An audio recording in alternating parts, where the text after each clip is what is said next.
தாய் தமிழ் உறவுகளுக்கு வணக்கம்.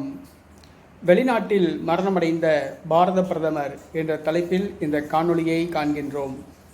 வெளிநாட்டில் மரணமடைந்த பாரத பிரதமர் என்ற தலைப்பில் இந்த காணொளியை காண்கின்றோம். இந்தியாவின் இரண்டாவது பிரதமர் லால் பகதூர் சாஸ்திரி.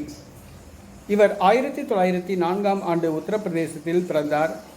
உத்தரப்பிரதேச சட்டசபைக்கு தேர்வு செய்யப்பட்டார். உத்தரப்பிரதேச மாநில அமைச்சராக இருந்தார். நேருவின் அமைச்சரவையில் அமைச்சராக இருந்தார். ஜவஹர்லால் நேரு 1964ஆம் ஆண்டு காலமான பின் நேருவுக்கு பிறகு பிரதமர் பதவி ஏற்றார். 1965ஆம் ஆண்டு இவர் பசுமை புரட்சியை இந்தியாவில் அறிமுகம் செய்தார்.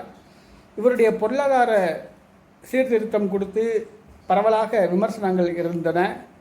ஆனால் இருந்தாலும் இந்தியா பாகிஸ்தான் நிலைப்பாட்டில் இவர் உறுதியாக இருந்ததால் அனைவருடைய பாராட்டுகளையும் பெற்றார். 1965ஆம் ஆண்டு இந்தியாவுக்கும் பாகிஸ்தானுக்கும் போர் மூண்டது. அந்த போர் நிறுத்தம் ஏற்பட்டது. போர் நிறுத்த ஒப்பந்தம் 1966ஆம் ஆண்டு ரஷ்யாவில் உள்ள சோவியத் யூனியனில் உள்ள உஸ்பெகிஸ்தான் தலைநகரான தாஷ்கண்டில் அமைதி ஒப்பந்தம் ஏற்பட செய்யப்பட்டிருந்தது. அந்த ஏற்பாட்டில் பாகிஸ்தான் அதிபர் அயூப் கான், இந்திய பிரதமர் லால் பகதூர் சாஸ்திரி இருவரும் கலந்து கொண்டு தாஷ்கண்ட் ஒப்பந்தத்தில் கையெழுத்திட்டார்கள்.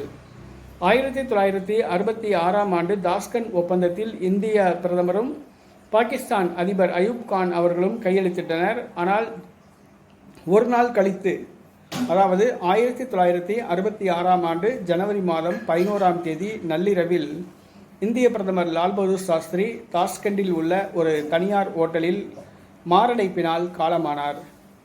வெளிநாட்டில் மரணமடைந்தார் பாரத பிரதமர். அவருடைய உடல் இந்தியாவுக்கு கொண்டு வரப்பட்டு அரசு மரியாதையோடு முழு அடக்கம் செய்யப்பட்டது.